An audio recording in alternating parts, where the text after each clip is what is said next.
हिंदुस्तान के लोकतंत्र की सबसे खूबसूरत तस्वीरों में से एक ये भी है।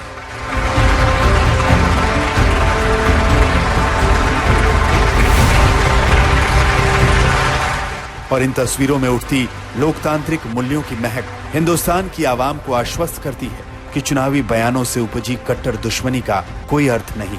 लेकिन इसमें भी कोई दो राय नहीं कि राहुल गांधी और नरेंद्र मोदी का रिश्ता बीते 10 साल में सामान्य नहीं रहा और चुनावी मौसम में तो ये बदरंग हो गया।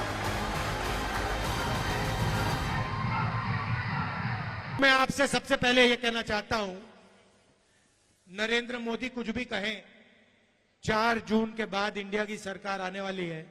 अग्निवीर योजना को फाड़ के हम कूड़ेदान में फेंकने जा रहे हैं। ये नरेंद्र मोदी की योजना है।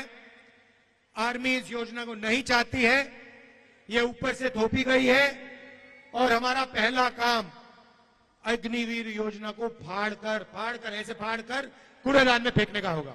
एक तरफ शक्ति के विनाश के लोग करने वाले लोग हैं, दूसरी तरफ शक्ति की पूजा करने वाले लोग हैं। मुकाबला 4 जून को हो जाएगा। कौन शक्ति का विनाश कर सकता है और कौन शक्ति के आशीर्वाद प्राप्त कर सकता है, इसका मुकाबला 4 जून को हो जाएगा। एक छोटा सा सवाल। 2019 में कर्नाटक की चुनावी रैली में मोदी सरनेम को लेकर राहुल के बयान की वजह से सूरत की एक अदालत ने 2 साल सजा का फरमान सुनाया और कुछ दिन के लिए ही सही उनकी सांसदी चली गई थी। इससे पहले 2018 में अविश्वास प्रस्ताव के दौरान जिस तरह राहुल गांधी ने सदन में नरेंद्र मोदी को गले लगाया था, उसे लेकर आम बहस से अलग मोदी ने भी उन पर निशाना साधा था। हम उनसे लगातार ये पूछते रहे कि भाई बताओ तो सही, ये अविश्वास का कारण क्या है, जरा बताओ तो।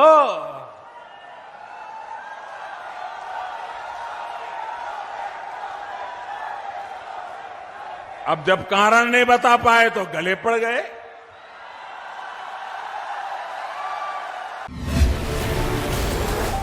और 2024 के चुनाव से एन पहले राहुल की सक्रियता के बीच मोदी उन्हें खारिज करते हुए ये तंज करने से नहीं चूके कि राहुल है कौन।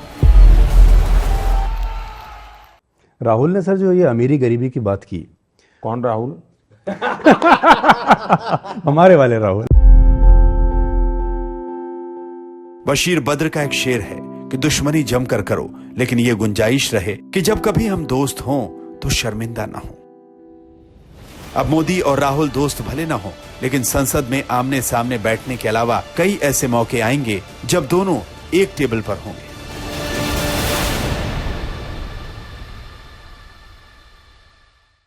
To the pro-time speaker Bhartwari Mahtab, informing the decision of appointment of Rahul Gandhi as the leader of opposition in the Lok Sabha. क्योंकि बतौर नेता प्रतिपक्ष राहुल कई ऐसे सिलेक्शन कमेटी का हिस्सा होंगे जहां पीएम के बाद उनकी बात का सबसे ज्यादा वजन होगा। मसलन सीबीआई चीफ चुनना हो, मुख्य चुनाव आयुक्त और चुनाव आयुक्तों की नियुक्ति हो, प्रवर्तन निदेशालय के निदेशक यानी ईडी प्रमुख को चुनना हो, लोकपाल की नियुक्ति हो, केंद्रीय सतर्कता आयुक्त हो या फिर नेशनल ह्यूमन राइट्स कमिश्नर को चुनना हो।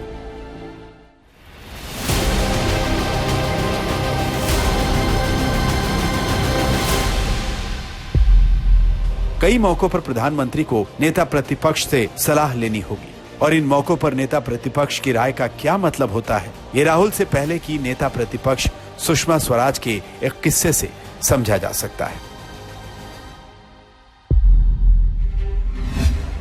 यूपीए 2 की सरकार ने सीवीसी की नियुक्ति की सभी औपचारिकताएं पूरी कर ली थी, लेकिन उस नियुक्ति पर प्रतिपक्ष के नेता सुषमा स्वराज का अलग नजरिया था। उन्होंने उस नियुक्ति के खिलाफ अपनी राय दी। मामला सुप्रीम कोर्ट तक गया और आखिरकार सीवीसी की नियुक्ति रद्द हो गई थी। राहुल ने एक लिहाज से सुषमा की जूती में पैर डाला है और इसमें कोई शक नहीं कि बतौर नेता प्रतिपक्ष सुषमा स्वराज ने कई बार मनमोहन सरकार को पसीने ला दिए थे। आप उर्दू जबान समझते हैं बहुत अच्छी तरह से, और शेरों में बहुत बड़ी ताकत होती है अपनी बात को आसानी से सहजता से कहने की।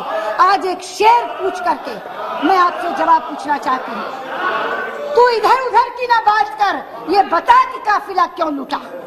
तू इधर उधर की ना बात कर, ये बता कि काफिला क्यों लूटा। हमें रहजनों से गिरा नहीं, तेरी रहबरी का ख्याल है, तेरी रहबरी।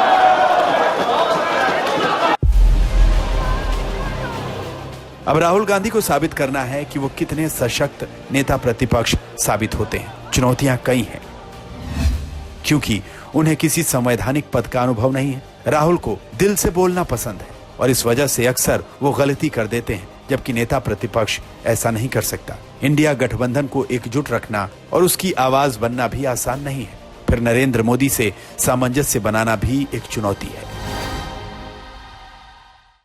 24 लाख स्टूडेंट से बात करना चाहता हूं जिनको नीट पेपर लीक से नुकसान हुआ। सड़क से संसद तक हम आपके साथ खड़े हैं। 24 लाख स्टूडेंट से मैं कहना चाहता हूं, आप अकेले नहीं हो। पिछले 7 साल में 70 बार पेपर लीक हुआ है और 2 करोड़ युवाओं को पेपर लीक से नुकसान हुआ। अगर सरकार आपकी रक्षा नहीं कर सकती है तो ऑपोजिशन आपकी रक्षा करेगी। ये जो आपका मुद्दा है, इसको मैं पर्सनली संसद में आपके लिए उठाऊंगा और पूरा का पूरा दबाव हम सरकार पे डालेंगे।